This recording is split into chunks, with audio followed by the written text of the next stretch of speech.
Señoritas, señores, muy buenas tardes.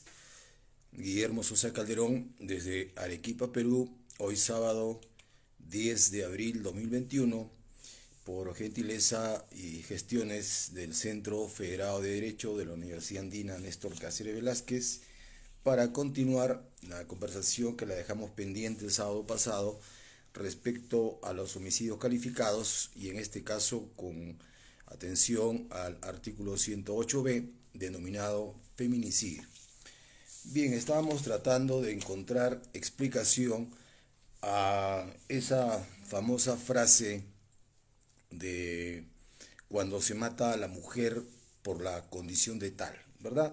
Habíamos explicado cómo es que la ley peruana o la situación política jurídica peruana llegó a establecer este tipo de delito que tiene como víctima a la mujer, ¿no? Entonces, esa frase de mujer por condición de tal, hace pocos días, 3 días me parece, la hemos visto nuevamente porque acaba de promulgarse la ley 31155 por el Congreso Nacional Peruano respecto a lo que llaman ley del acoso político. Es una norma que no ha hecho mucho esfuerzo para buscar la definición de lo que significa el acoso político, por cuanto señala igual que se trata de una figura, de una conducta que se ejerce en contra de las mujeres por su condición de tal,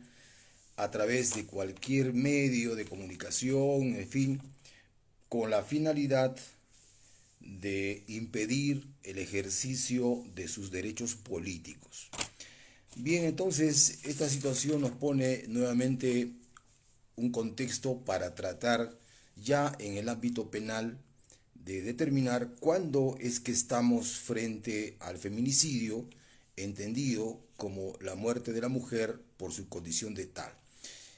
Habíamos señalado el sábado pasado que en un primer momento bastó para el Congreso peruano establecer esa frase de condición de tal para graficar lo que podía entenderse como feminicidio.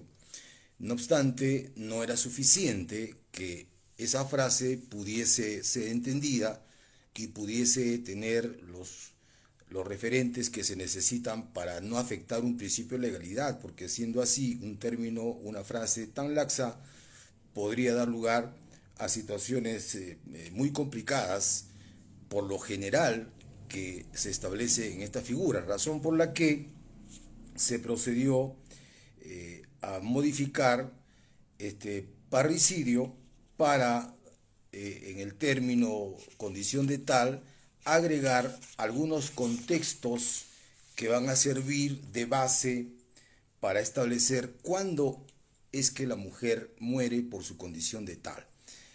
Dicho esto, también encontramos necesario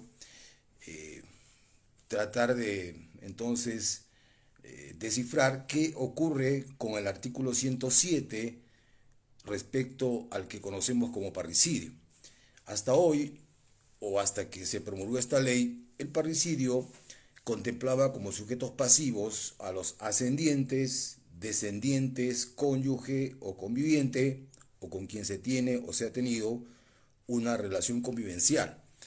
Vale decir que tanto ascendiente, descendiente, cónyuge o relación convivencial incluye al hombre y la mujer, pero a raíz de la promulgación o de la incorporación del feminicidio como un delito con un tipo penal específico, entendemos que ya la mujer no puede estar presente en el artículo 107 por cuanto ya hay un tipo penal específico. Es decir, aquí estamos ya frente a lo que la norma o la doctrina conoce como concurso de leyes, ¿no? Cuando hay concurso de leyes, es decir, cuando dos o más normas se aplican al mismo caso, hay algunos principios que respetar para ver con cuál nos quedamos. Y ese principio que tiene que aplicarse aquí es el principio de especialidad, que determina que frente a una norma general y otra específica, la que debe aplicarse es la específica. Por tanto, entonces, el parricidio ya no debe tener más como víctima a las mujeres, puesto que el tipo penal específico es el del 108B que estamos analizando. Bien, entonces, siendo así, como dije, matar a una mujer por condición de tal se debe entender que se refiere a 4 situaciones. O sea, condición de tal es cuando la mujer está dentro de los alcances de la ley de violencia familiar. Como ustedes saben, la ley de violencia familiar es una norma bastante antigua ya, que establece cuáles son los parámetros para establecer el contexto de violencia familiar. Entonces, no va a ser difícil establecer la condición de tal cuando estamos frente a violencia familiar. En segundo lugar, también se mata por condición de tal, feminicidio, cuando la muerte de la mujer se produce como consecuencia de coacción, hostigamiento o acoso sexual. Entonces, 3 situaciones que conviene de alguna manera analizarlas, ¿no? En primer lugar, la coacción, que representa una conducta de persecución, una conducta en donde de alguna manera se persigue a la persona para que luego pueda ocurrir el fin de su vida. El hostigamiento, en cambio, se refiere a aquellas conductas en las cuales permanece ese afán de asedio del agente contra la víctima y que como consecuencia de ese asedio seguramente no recíproco es que provoca la muerte.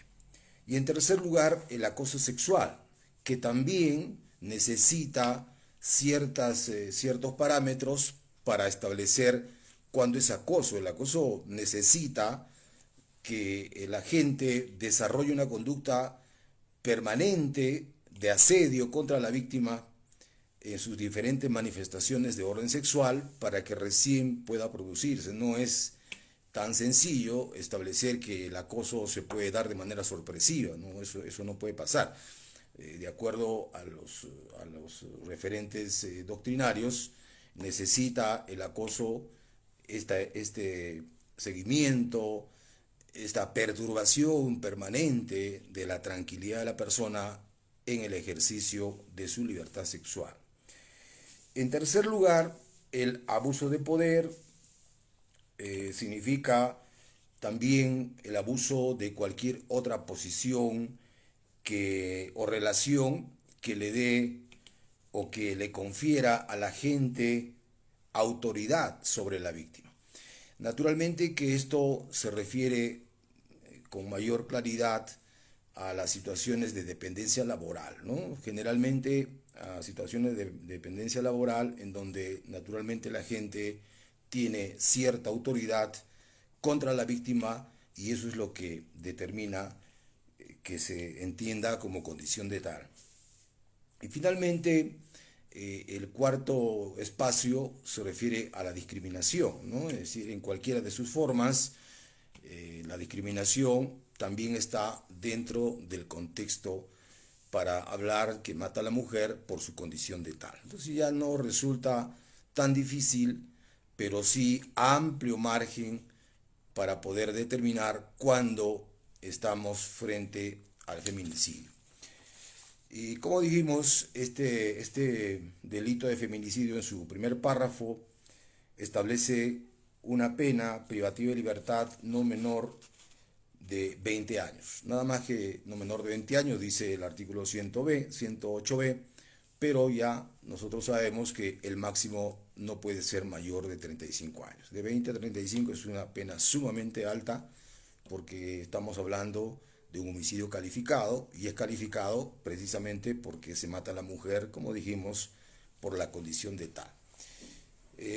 Luego aparecen ya unas circunstancias que agravan, que incrementan la responsabilidad penal. Entonces vamos a analizar en lo que podamos, cuando encontremos una situación aquí para aclarar, la haremos, ¿no? Entonces, en primer lugar, el inciso 1 del segundo párrafo establece que es condición agravante cuando a quien se quita la vida es un menor de edad, una menor de edad, mejor dicho, o adulto mayor.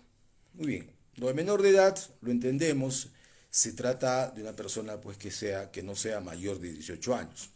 Sin embargo, aquí también conviene anotar que cuando la situación física de la persona, de la mujer en este caso, no sea complicada, sea evidente, no va a haber ningún problema. Pero ¿qué ocurre cuando esa edad físicamente no puede ser apreciada? Como este es un delito doloso, entendemos todos que deben darse dos cosas. Para que el dolo quede completo, tiene que el agente conocer que está matando a una mujer menor de 18 años. Y esa situación nos pone dos posibilidades. Que la gente tenga cómo conocer la edad, por cuanto ha podido tener una relación amical, sentimental o que fuese, de manera que no resulta complicado. Sin embargo, el caso es distinto si es que la gente no tiene esa forma de conocer la edad. ¿Qué va a pasar ahí? Para esto está esa figura que conocemos como el error de tipo, ¿cierto? El error de tipo es una figura que está contenida en el artículo 14, primer párrafo del Código Penal peruano, en el que se establece que se necesita que el agente conozca los elementos objetivos del tipo penal. Entonces, estamos hablando del artículo 108b de la edad. Entonces, lo que se exige para que el dolo exista es que la gente conozca que está matando a una persona menor de 18 años, a una menor de edad. ¿Y qué ocurre si es que esto no es así? Si no es posible para el agente, por las circunstancias que meden en el homicidio, no tiene la certeza o no conoce que efectivamente la víctima es menor de 18 años, porque puede ser que por la contextura física la mujer pueda aparentar 18 o 19 años. Sin embargo, la partida de nacimiento o el acta de nacimiento determina que no los tiene aún. Entonces, ahí está el problema. Y para esto, como repito, tenemos que ilustrarnos del error de tipo. Según el artículo 14, tenemos dos situaciones aquí. Primero, que el error de tipo sea invencible y segundo, que sea vencible. ¿A qué se refiere el derecho penal peruano con el término invencible? Significa, en términos prácticos, que por las circunstancias el agente no tiene cómo conocer que se trata de un menor de edad. Por las circunstancias, digo, no tiene cómo saber que se trata de una persona menor de edad.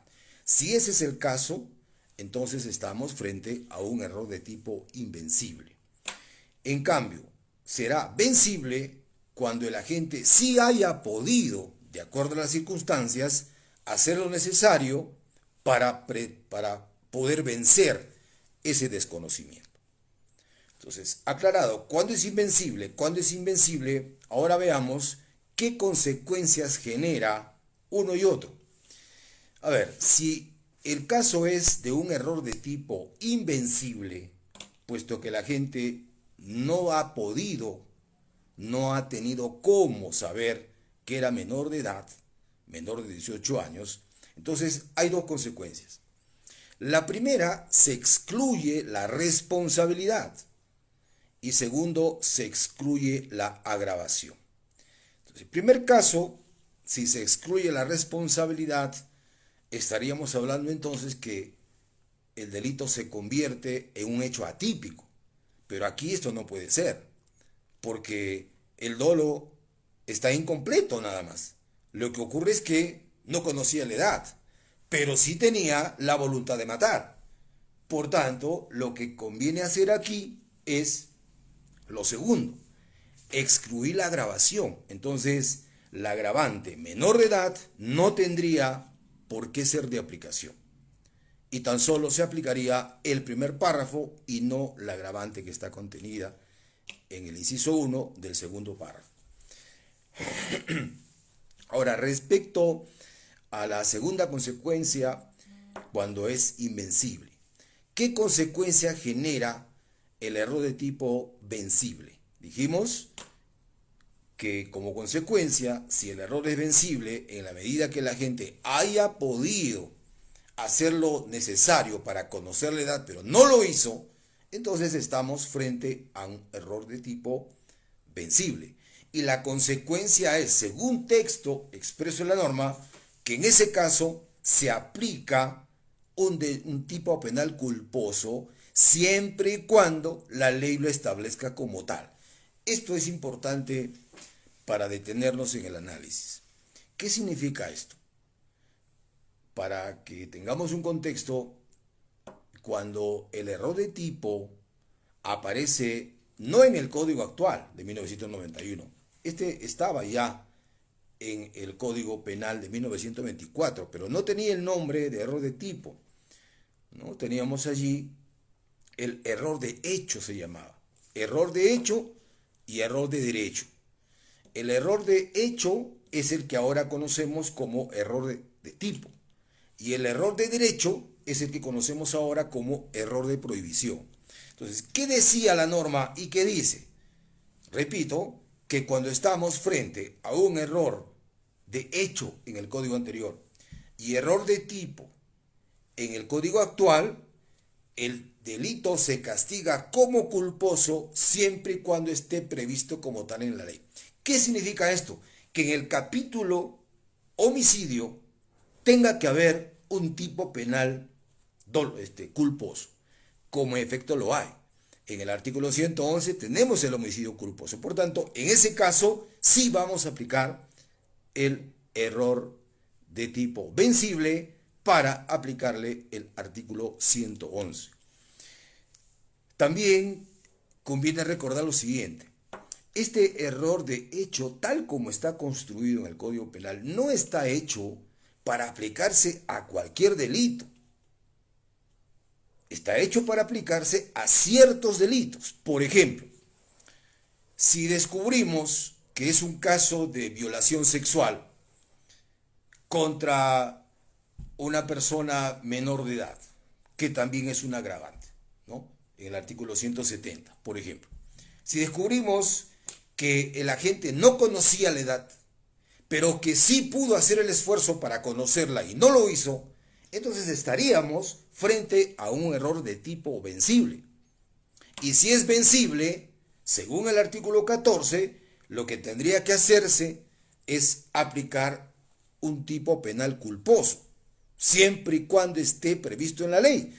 Pero si nosotros revisamos todos los delitos contenidos en el delito de violación, ninguno de ellos tiene un tipo penal culposo, porque es absurdo, ¿verdad? La culpa se genera por negligencia, por imprudencia o por impericia. Y entonces, ¿cómo podría haber una relación sexual por negligencia? ¿Cómo podría haber un acto sexual por impericia? ¿No? Entonces, son situaciones en las cuales vemos que no se puede aplicar, mejor dicho, no se podía aplicar el error de tipo vencible a los delitos de violación sexual. Repito, porque no tenemos ningún tipo penal culposo. Sin embargo, esta historia cambió. El año 2004, en Huaura. Huaura es una localidad del norte chico peruano, en donde se puso por primera vez en vigencia el actual Código Procesal Penal de manera de plan piloto. Es una comunidad pequeña en donde se iba a poner este Código Penal, Código Procesal Penal, para ver sus repercusiones y determinar correctivos que sean necesarios, como plan piloto, ¿no es cierto? Entonces, para esto, tanto el Poder Judicial como el Ministerio Público enfatizaron en la capacitación procesal de fiscales y jueces que iban a tener que desempeñarse ya con el nuevo modelo procesal. Entonces, ¿qué pasó en Huaura? Ya no hablo del ámbito procesal, lo pongo como contexto en el ámbito penal. ¿Qué pasó? Ocurre que hubo un caso de violación sexual contra una señorita de 13 años de edad. De 13 años de edad, según su acta de nacimiento. Y los imputados eran tres, ¿no? Que cada uno, no en conjunto, sino cada uno a la vez, tuvo relaciones sexuales con la menor. Y entonces tendría que ser de aplicación el artículo 173, ¿no? Que establecía en ese tiempo, en 2004, que era delito en el inciso tercero del artículo 173, cuando la víctima era menor de 14 años. Entonces, como esta señorita tenía 13, le correspondía a los autores el tercer inciso, que tenía una pena de 30 a 35 años. Perdón, de 25 a 30 años, ¿no? De 25 a 30 años. Entonces, frente a esta situación, los susodichos, los imputados, negaban conocer la edad. Y ellos más bien aseguraban que se trataba de una persona mayor de edad, por un lado. Por otro, que había sido sexo consentido. ¿Y qué decía la menor? La menor decía en su declaración que había sido efectivamente sexo consentido, por cuanto cada uno de ellos era su enamorada. Entonces, frente a esta situación, estando vigente todavía en ese año 2004, no habiendo entrado en vigencia el nuevo modelo procesal, sino el anterior, el Código de Procedimientos Penales de 1940, en ese modelo procesal se permitía la prueba de oficio, es decir, aquella prueba que los jueces ordenan sin que las partes lo hayan deseado, cosa que no ocurre en el modelo actual, ¿no? En el modelo actual, la prueba de oficio ha sido tremendamente minimizada, de manera que las partes son las que postulan los medios probatorios y no los jueces, salvo que sea una prueba necesaria y que ya saliéndose del ámbito del plazo probatorio, las partes lo propongan y los jueces lo acepten, ¿no? En ese caso, los jueces van a ordenar. Pero la prueba de oficio de lo que estamos hablando es que las partes no están ni siquiera enteradas y los jueces son los que deciden qué prueba debe actuarse. Entonces, para este caso que estamos narrando, los jueces advierten que tanto el argumento de la defensa como la declaración de la menor apuntan a una estrategia de defensa para invocar el error de tipo, invencible. Porque claro, si se logra demostrar que los imputados no pudieron conocer la edad, no tenían cómo conocer la edad, estamos frente a un error de tipo invencible. Y lo que tenía que hacerse ahí era excluir la responsabilidad penal, por cuanto se entendía que el acto sexual se produjo con una persona mayor de 14 años y por tanto el consentimiento del cual hablaba la menor sería válido. Entonces, para cerrar la posibilidad a esa invocación de defensa, los jueces, porque era un colegiado, ordenan una prueba pericial psicológica de edad social de la víctima. Entonces, ¿qué dicen los jueces? Entiendo, ¿no? La defensa en su momento va a argumentar error de tipo invencible. Y si lo demuestran, entonces no hay forma de poder condenarlos. Se les tiene que excluir la responsabilidad penal, hay que absolverlos. Ese es el camino que tenía que seguirse. Entonces, para evitar esto, repito, los jueces ordenan que el Instituto de Medicina Legal de Huaura realice una pericia psicológica de edad social de la víctima. Es decir, para que los especialistas le digan a los jueces que es una señorita que si bien tiene edad cronológica 13 años, razona como tal. Es decir, su edad social coincide con la edad cronológica. Por tanto, ya no podrían los imputados argumentar error de tipo invencible. No podría, ¿no es cierto? Entonces, frente a esta situación, lamentablemente para los jueces, oh sorpresa, se hace la pericia y ¿qué concluye el perito psicólogo?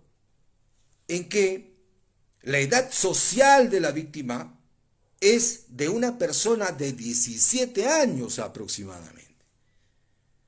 Es decir, la señorita razona, tiene una relación social como si tuviera 17 años y no 13.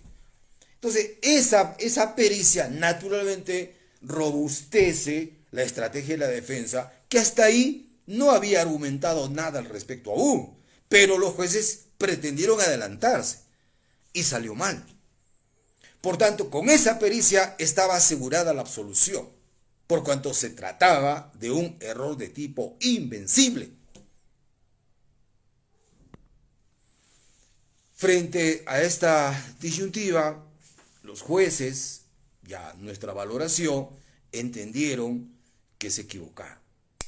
Es decir, en lugar de solucionar, habían creado un problema. Entonces, como correspondía, tenían que absolver, aplicando el error de tipo invencible. Pero ¿qué hacen los jueces?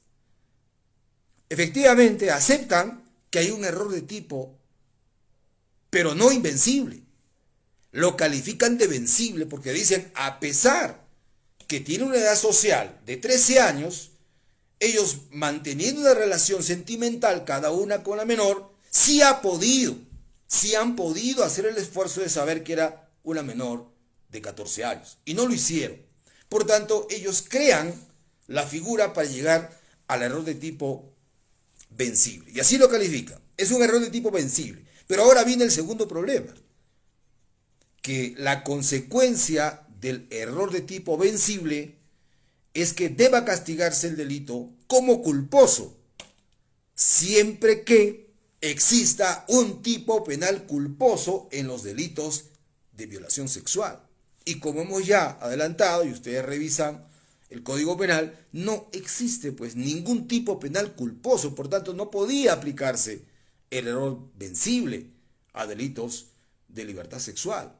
Pero como los jueces ya habían encaminado su conducta, hacen una interpretación de las consecuencias del error de tipo vencible. Y dicen lo siguiente. ¿Cuál es la finalidad que observamos en el error de tipo vencible? ¿Qué consecuencia genera el error de tipo vencible? Al aplicarse un tipo penal culposo, ¿no es cierto? ¿Qué consecuencia genera? La atenuación de la pena. Es lógico, ¿no? La atenuación de la pena. Y entonces se saltan ese espacio de que la ley contenga un tipo penal culposo, se saltan ese extremo y de frente van a la consecuencia y por tanto dicen, si la consecuencia es que se atenúa, no se necesita que haya un tipo penal culposo. Por tanto, lo que corresponde hacer aquí es simplemente atenuar la responsabilidad. Y a raíz de esa decisión es que los encuentran culpables y los condenan a 4 años de pena privativa de libertad suspendida. No debieron, ¿no es cierto?, condenarlos, pero los jueces entendieron que habían creado el problema y esa fue su solución. De tal manera que, de alguna manera, los imputados también resultaron favorecidos, ¿no? Porque de una pena que pudo ser de 25 años y frente a una posible absolución, lograron un equilibrio y con una pena suspendida no fueron al penal. Pero eso ¿qué ha generado? Esa decisión de Guaura, ¿qué ha generado esa jurisprudencia? ¿Qué consecuencia nos ha traído? Que a raíz de esa decisión ya no necesitamos que hayan tipos penales culposos, simplemente vamos a la consecuencia que atenúa y ya está. Entonces, a partir de esa decisión del 2004, mi punto de vista, el error de tipo vencible ya se puede aplicar a cualquier delito. Ya no necesitamos que haya tipo penal culposo porque tomando como referencia esa jurisprudencia, entonces el asunto está claro, ¿no? Bien, decía eso respecto al menor de edad como primer agravante. Luego el segundo extremo del inciso 1 que estamos analizando, del feminicidio, nos dice que es agravante cuando se trate de un adulto mayor. Entonces, el adulto mayor ya analizado nos trae también algunas posibles complicaciones, ¿no? ¿A quién llamamos adulto mayor?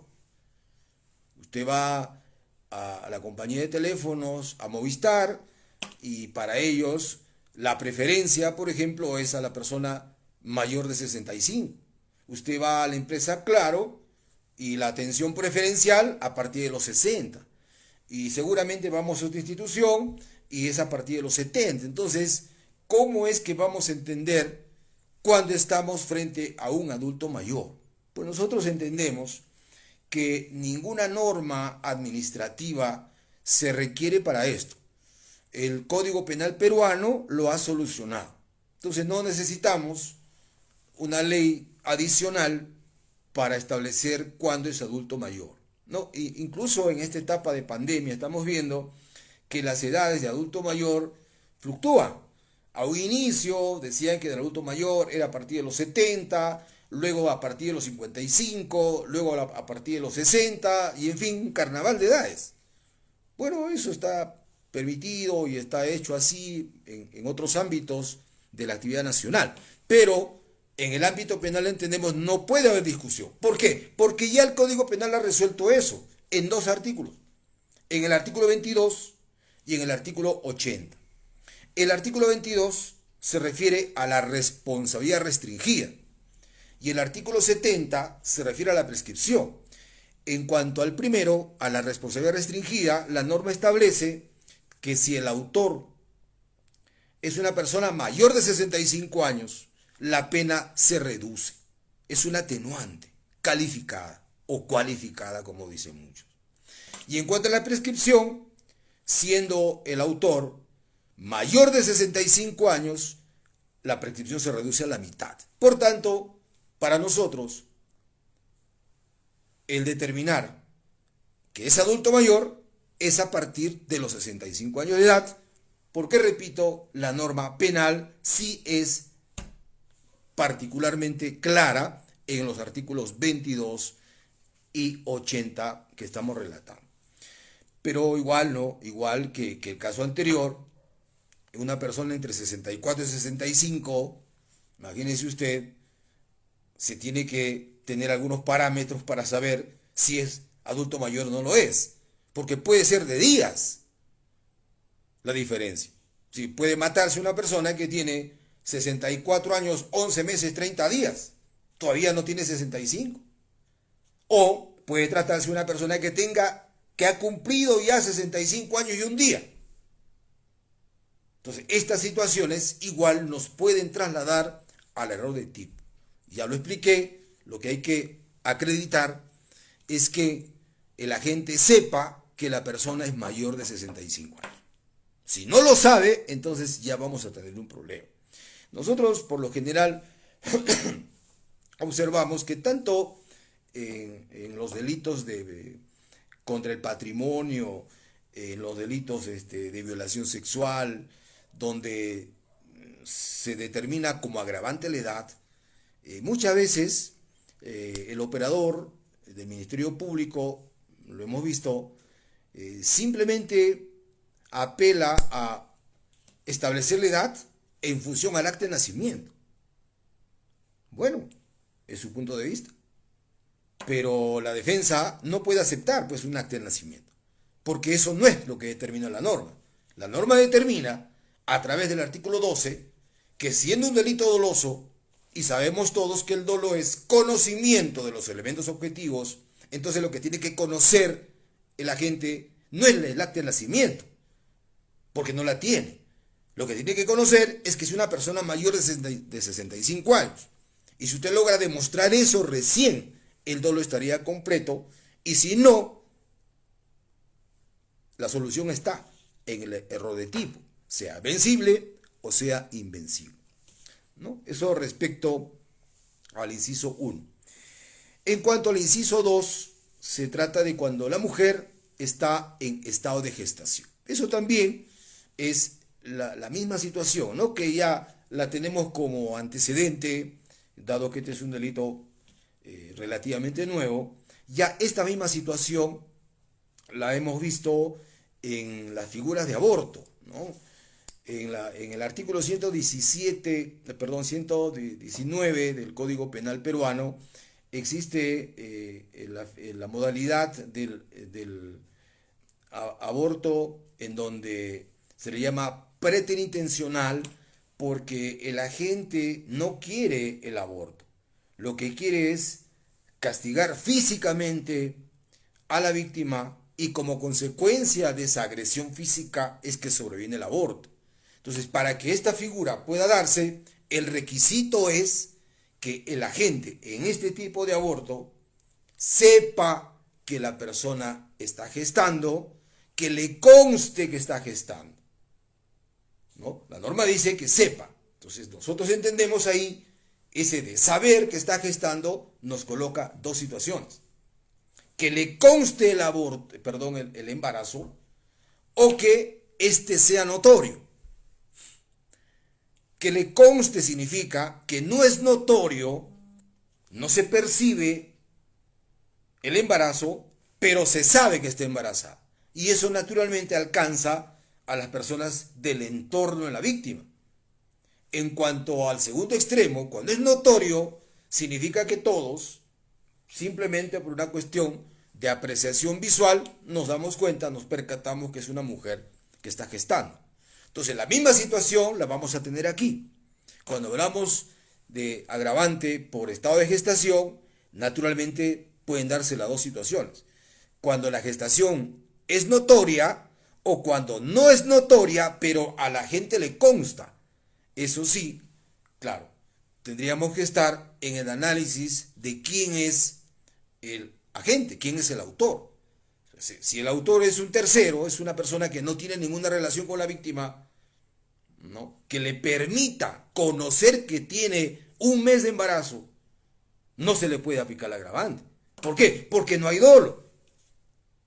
Es decir, nuevamente estamos frente al error de tipo, y es un error de tipo invencible. Ese error de tipo invencible determinará que no se excluya la agravación, no se excluya la responsabilidad, sino la agravación, y por tanto la agravante, estado de gestación, no tendría cómo aplicarse. Por eso resulta, amigos y amigas, fundamental que conozcamos cómo se desarrolla el dolo, porque si no podemos manejar el dolo, no vamos a poder entender de mejor manera el error de tipo. Y siempre que preguntamos eso, tenemos complicaciones para obtener respuestas coherentes, ¿no? O sea, preguntamos, ¿qué se entiende por error de tipo? No tenemos la forma de definir. ¿Por qué? Porque no conocemos el dolo. Porque si conocemos el dolo, en el elemento conocimiento, no tendríamos ninguna dificultad. A ver, repito. Si el dolo es conocimiento de los elementos objetivos, el error de tipo es lo contrario: desconocimiento de los elementos objetivos. Eso lo aplicamos acá. Entonces, para que haya error de tipo, el elemento objetivo es el estado de gestación. El dolo significa que la gente conozca que la víctima está en estado de gestación. Si no conoce ese elemento objetivo de la gestación, entonces no hay dolo o no está completo. Por tanto, si es invencible, tendría que excluirse la agravación. No tendría por qué aplicarse este extremo del inciso 2, el estado de gestación, como agravante. Bien, el tercero, el inciso 3, se refiere a cuando la víctima está bajo el cuidado o la responsabilidad de la agente. Naturalmente que también aquí tiene que hacerse un examen de valoración para establecer cuándo estamos entendiendo que está bajo su cuidado y bajo su responsabilidad, ¿no? Entonces tiene que haber algunos parámetros que nos permitan con claridad establecer que ese cuidado de la gente sobre la víctima es formal, no simplemente material. Porque es posible, ¿no?, que por algunos minutos breves la persona se encuentre bajo supuesta responsabilidad de la víctima cuando no es tal. Entonces, no es una situación automática, es una situación que merece cierto contexto de análisis para recién estar en condiciones de determinar, de decir si efectivamente se encuentra el agente sobre el cuidado o tiene la responsabilidad de cuidar a la víctima. Luego, el inciso 4, cuando se trata de una violación sexual. Es decir, el feminicidio cuando la muerte de la víctima se produce previa violación sexual o mutilación de la víctima. Eso también nos lleva a los delitos de libertad sexual. En el artículo 177 del Código Penal peruano se establece como agravante de los diversos tipos penales contra la libertad sexual, repito, como agravante cuando la muerte de la mujer es consecuencia de la violación. Entonces, aquí la cosa es clara. Tenemos que determinar si es que después de una violación hay una muerte subsecuente. Lo que hay que analizar acá es si la muerte es consecuencia de la violación o es un caso distinto de la violación. Si es consecuencia de la violación, es decir, se ha extremado el uso de violencia contra la víctima y como consecuencia de ese extremo de uso de violencia sucede la muerte, entonces la muerte es consecuencia de la violación. Lo mismo puede pasar, que se den las condiciones para que violara a la víctima por dopaje y como consecuencia de una sobredosis, de una reacción orgánica contraria, la mujer pierda la vida. Entonces, ese caso también, la muerte es subsecuente de la violación, es consecuencia de la violación. Por tanto, ahí no hablamos ya de homicidio, menos de feminicidio. Ahí simplemente es una violación sexual agravada por muerte subsecuente y se aplica el artículo 170, 171, concordante con el 177. No es el homicidio. Entonces quiere decir que para que apliquemos esta agravante para el feminicidio, tiene que quedar meridianamente claro que la muerte no tiene ninguna consecuencia de la violación. Se mata por otras razones, ajenas a la consecuencia de la violación. Solamente en esos casos sí podría aplicarse este inciso 4 referido a la previa violación sexual de la víctima. El inciso 5 nos adelanta la discapacidad de la víctima. Naturalmente que ahí no tenemos que ser muy sofisticados para establecer cuándo las personas están en discapacidad, ¿no? Es decir, situaciones en donde la víctima no puede defenderse y naturalmente es un agravante que nadie va a discutir. Luego, el inciso 6, cuando se está dentro de la figura de trata de personas. Ustedes saben que la trata de personas es una figura no muy antigua en el Código Penal peruano, que se refiere a cuando se dan tres condiciones, ¿no?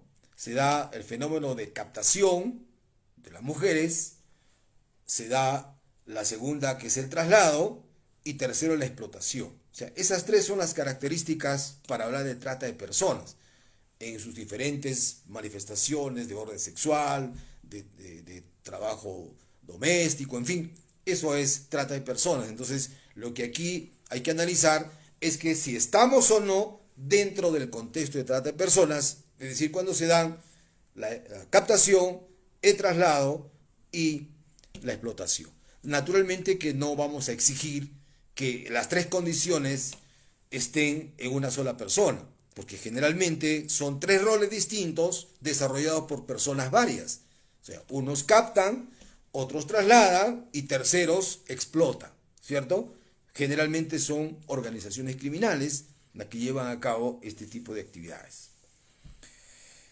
El inciso 7, cuando se trata de las agravantes del 108, es decir, cuando la muerte de la mujer se produce por las circunstancias que establece el asesinato del artículo 108, es decir, cuando existe ferocidad, codicia, lucro, placer, cuando se mata para ocultar un delito, cuando se mata para facilitar un delito, cuando se mata por gran crueldad, por alevosía o por fuego o cualquier otra energía capaz de poner en peligro a varias personas adicionales a la víctima. Entonces, si cualquiera de estas circunstancias concurren aquí, se da la agravante del feminicidio. El inciso 8, si en el acto estuviesen presentes niños o adolescentes. Es decir, cuando el homicidio es presenciado por menores de edad, ¿no? Naturalmente que es una situación bastante problemática para menores el observar este tipo de conducta de personas con las cuales tienen una relación seguramente afectiva o una relación de parentesco, y que el trauma que producen hace que se haya incorporado esta como agravante. Y el inciso 9, el último creado, recientemente incorporado al artículo 108, es que es agravante cuando el agente está en estado de ebriedad superior a 0.5. Este sí es un problema, ¿no? Este sí es un problema. Bueno, nosotros tenemos nuestro punto de vista y queremos compartirlo con ustedes, a pesar que ya lo dijimos en su momento, ¿no? Dijimos en esa oportunidad, cuando estábamos hablando, recuerdo, de las causas modificatorias de la responsabilidad penal. Hablamos de las agravantes, atenuantes y eximentes. Y dijimos que teníamos un problema en el derecho penal peruano, un problema no resuelto. La ebriedad es una de las formas en que la persona se coloca en un estado de inconsciencia, en una llamada grave alteración de la conciencia. La grave alteración de la conciencia es una eximente establecida en el artículo 20, inciso 1 del Código Penal peruano, porque en esas circunstancias el agente no puede comprender el carácter delictivo de su acto. Es decir, ha perdido el sentido, la conexión con la realidad, y por tanto, al no ser responsable de sus actos, no cumple el requisito esencial de la culpabilidad. Como ustedes recuerdan, la culpabilidad como cuarto elemento del delito necesita por lo menos dos elementos para que la concrete. Primero es la libertad de actuar, es decir, cuando la gente está en condiciones de elegir el proceder hacia uno u otro camino. Las condiciones. Segundo, el conocimiento de la conciencia del comportamiento antijurídico, es decir, la persona está conectada con la realidad, conoce perfectamente lo que está haciendo. Solo así se es culpable. Entonces, ¿qué ocurre con la persona que está en grave alteración de la conciencia? No tiene pues este elemento. Por eso es que el artículo 20, inciso 1, en la parte final dice que la persona que está en anomalía psíquica, grave alteración de la conciencia o alteraciones en la percepción, es eximente porque no tiene las facultades de poder comprender el carácter delictivo de su acto. Entonces, esto lo llevamos al licor. Y entonces el problema se presenta en el artículo 20, repito, concordado con la tabla de alcoholemia. En el Perú está vigente la tabla de alcoholemia aprobada por una ley de la República. Y esa tabla de alcoholemia en el periodo cuarto establece que si la persona tiene niveles de alcohol superior a 2.5, automáticamente y de manera expresa, dice la ley, está en grave alteración de la conciencia. Eso significa que nos remite al artículo 20, inciso 1. Debería quedar exento de responsabilidad penal, siempre y cuando, repito, llegue a niveles superiores de 2.5 de alcohol y además se haya acreditado que ha perdido esa conexión con la realidad. Porque no todos los seres humanos, como somos, asimilamos el licor de la misma manera, ¿no es cierto? Entonces es posible que una persona sí tenga más de 2.5, pero está totalmente lúcido. Como hay otros que con dos cervezas ya están cantando el himno Arequipa. Entonces no es simplemente la cuestión cuantitativa, sino las dos, cuanti y cualitativa, para establecer que la persona sí está en ese estado de inconsciencia, en la grave alteración de la conciencia. Acá viene el problema que quiero relatar con ustedes. Si la persona tiene más de 2.5 cuantitativamente, pero todavía conserva cierta lucidez, entonces no está en grave alteración de la conciencia. Si no ha llegado cuantitativamente al 2.5, tampoco está en grave alteración de la conciencia. Por tanto, no se le puede eximir. ¿Y qué se hace con él?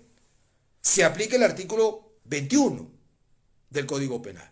Y el artículo 21 dice que cualquiera de las circunstancias del 20, cuando no logran ser eximentes, se convierten en atenuantes. Y la atenuante permite disminuir prudencialmente la pena. Eso es lo que dice textualmente el Código Penal peruano en el artículo 21. Entonces el tema de análisis para nosotros era cuándo o cómo se mide esa rebaja prudencial de la pena. ¿Cómo es esa prudencia? ¿Tiene algunos parámetros o simplemente esa prudencia está bajo la esfera singular de los jueces? Nosotros en el derecho penal peruano siempre, a lo largo de todos los años, desde que existe el derecho penal peruano, siempre se ha confiado en la ponderación de la judicatura. Siempre se les ha entregado un amplio margen de discrecionalidad. Pero luego esos márgenes de discrecionalidad han ido disminuyendo como consecuencia de un mal uso de esa discrecionalidad que se va a convertir en algunos casos en arbitrariedad.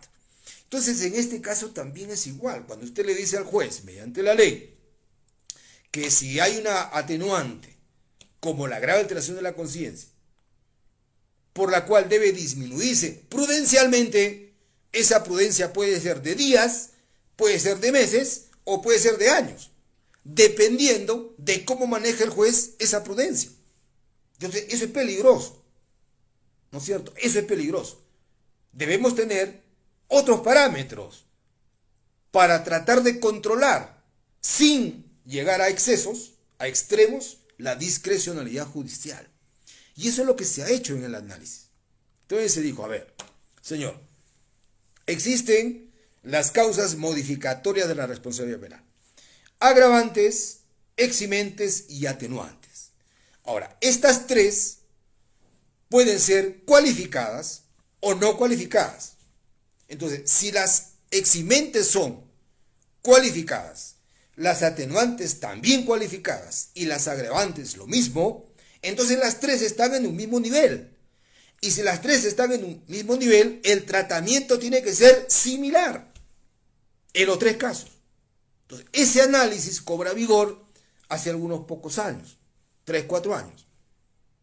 ¿Y de dónde parte ese análisis? Debe terminar, a ver, señor. El artículo 46b del Código Penal peruano establece un agravante llamada reincidencia. Y esa agravante llamada reincidencia permite incrementar la pena hasta 50% por encima del máximo legal. 50%. Entonces, vamos a ver. Esa agravante del 46A ¿es cualificada o no? Sí, es cualificada. Se puede aplicar a cualquier delito. Correcto. Entonces, si es agravante cualificada, permite aplicar a cualquier delito hasta un 50% por encima del máximo legal. Lo aceptamos, lo entendemos. Ahora, vamos a ver. El artículo 21, cuando dice que se trata de un atenuante, la grave alteración de la conciencia, ¿es una atenuante cualificada o no la es? Es cualificada, eso ya está aceptado por la judicatura. Es una atenuante cualificada. Entonces, si es una atenuante cualificada, ¿está o no en el mismo nivel del agravante cualificada? ¿Qué discusión? Está en el mismo nivel. Por tanto, el tratamiento entonces debe ser el mismo. Consecuencia, si la agravante cualificada permite subir la pena en 50%, la atenuante también cualificada, ¿en qué porcentaje debe disminuir la pena? En el 50%, señor. Y eso es lo que se ha hecho. No se ha modificado la norma. Le hemos encontrado sentido de equidad a la norma. Porque si una agravante cualificada, reitero, permite subir 50, la atenuante cualificada que esté en el mismo nivel también debe permitir la disminución en el 50%. Y eso es lo que se está haciendo en el derecho penal peruano a través de todos los casos que vemos diariamente. Eso ya no está en discusión. Es simplemente una situación de determinar que sí está con ebriedad que no supere el 2.5 y ya está. La atenuante ya está y se impone una pena por debajo, o mejor, disminuyéndola en 50% por debajo del mínimo legal. Yo estoy seguro que mucha gente se alarma por esto, ¿no es cierto? Le molesta que se disminuya el 50%. Pues bien, si usted se molesta por eso, se alegra, supongo, cuando le suben el 50%. Pero eso no es correcto, pues señor. No hablo que sea justo o no. No es correcto. Si usted le sube 50%, debe aceptar también la disminución del 50%, porque está el principio de equidad. Ahora, si usted no quiere, o la gente no quiere que se le baje 50%, entonces no le suba 50%. Bájale a 20% para que la atenuación también sea en 20%. Pero lo que no podemos hacer es, está bien subir y no está bien bajar. Entonces, ¿qué ha ocurrido aquí? Que los señores representantes nacionales del Congreso han sido alertados pues por esto. Y han dicho, señores, los abogados, ¿qué están haciendo? Están aplicando el artículo 21 para disminuir la pena en 50%. Con esa trampa de las modificatorias de responsabilidad penal cualificadas. Entonces, ¿cómo le cerramos el paso? Bueno, como ustedes saben, cuando la agravante ebriedad, cuando el estado de ebriedad es agravante en un tipo penal, ya no puede funcionar ni como eximente ni como atenuante. Artículo 46. No se puede. Entonces, como ya saben que esto es así, han incorporado, desde nuestro punto de vista, este inciso 9 del estado de ebriedad como agravante para impedir que se aplique el artículo 21. Y lo han logrado, pues. Ya no se puede. Donde además han hecho lo mismo, en el artículo 170. El artículo 170, violación sexual, también le han incorporado como última agravante el año 2019 el estado de ebriedad superior a 0.5. Por tanto, como ya es agravante en el delito, entonces ya no funciona ni como atenuante ni como eximente. Por tanto, ya no sirven ni el artículo 20 ni el artículo 21. Bueno, de esas cosas estamos nosotros pasibles de que nos ocurra, ¿no? Yo digo, esto es un plan piloto. Se ha hecho con el 108B, se ha hecho con el 170, para ver cuál es la reacción de la comunidad jurídica. O sea, cómo tomamos nosotros este tipo de cosas. Cada uno tiene su opinión. Y la mía es que luego de un tiempito se va a incorporar, acuérdense ustedes, al robo agravado, se va a incorporar seguramente a otros tipos penales también, para evitar que siga funcionando el artículo 21 del Código Penal peruano. Bien, lo que nos faltaría ahora es simplemente comentar respecto a la pena. Ya se nos agotó el tiempo, eso lo vamos a concluir el próximo sábado y también ya analizaremos allí el sicariato y luego ya el artículo 109 y ojalá que tengamos el tiempo para también hacer el 110, infanticidio. Bien, señoritas y señores, hemos llegado al final de esta ponencia. Muchas gracias por su asistencia. Muy agradecido a todos aquellos que durante la transmisión me están haciendo llegar sus puntos de vista. Agradecido por eso. También al Centro Federado de Derecho de la Universidad Andina Néstor Cáceres Velázquez, en las personas de Katy Medina y César Vera, sus representantes. En lo que queda del fin de semana, que lo pasen bien. Mañana en el Perú tenemos elecciones generales. Mañana sabremos cuál de los cuántos de los 18 candidatos, 2 de ellos deban pasar a la segunda vuelta y ver qué futuro nos espera de aquí en 5 años. Que nos vaya bien, como siempre, hasta el próximo sábado, 6 de la tarde. Muy amables.